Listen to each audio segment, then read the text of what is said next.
നല്ല മഴക്കാലത്ത് കുരുമുളക് ഉഷയും കൂട്ടിയിട്ടൊരു ഊണ്. അത് ചേനയായാലും കുമ്പളങ്ങയായാലും കായയായാലും ശരി, അടിപൊളിയാണ്. ഇതും അമ്മൂമ്മമാരുടെ ഒരു പഴയ റെസിപ്പിയാണ് കേട്ടോ. ഇന്ന് ഞാൻ ചേന കൊണ്ടാണ് കുരുമുളക് ഉഷം വെക്കുന്നത്.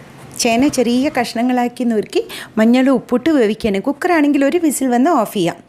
പേര് പോലെ തന്നെ ഇതിൽ കുരുമുളകാണ് മെയിൻ ഇൻഗ്രീഡിയൻറ്റ്. കുരുമുളകും മല്ലിയും ജീരകവും വെളുത്തുള്ളിയും ഒന്ന് നന്നായിട്ട് അരച്ചെടുക്കാം. ഇനി ചേന വെന്ത് കഴിഞ്ഞാൽ അതിലേക്ക് ഈ അരപ്പ് ചേർക്കണം. ആവശ്യത്തിന് നമുക്ക് തിളച്ച വെള്ളം ഒഴിച്ചിട്ട് ഗ്രേവി എത്ര തിക്ക് വേണോ അതുപോലെ ആക്കിയെടുക്കാം. പക്ഷേ ഇത് നല്ല തിക്കായിട്ടാണ് ഉണ്ടാവുക. ഇപ്പോൾ ഇതാ ആ മസാല കൂടി നന്നായിട്ടൊന്ന് വെന്ത് വന്നിട്ടുണ്ട്. ഇനി ഇതിലേക്ക് കറിവേപ്പിലയും പച്ച വെളിച്ചെണ്ണയും ചേർത്ത് വാങ്ങി വയ്ക്കാം. മുളക് റെഡി. ഇത്ര സ്വാദിൽ നമ്മൾക്ക് എത്ര എളുപ്പത്തിൽ നമുക്ക് ഉണ്ടാക്കാൻ പറ്റിയല്ലേ. അധികം മസാലകളില്ല, വളരെ എളുപ്പത്തിൽ ഉണ്ടാക്കാം. ആ കുരുമുളകിൻ്റെ എരിവും കൂട്ടിയിട്ട് മുളകും കൂട്ടി ഉണ്ണുമ്പോഴുള്ള സ്വാദുണ്ടല്ലോ, അത് കഴിച്ച് തന്നെ അറിയണം.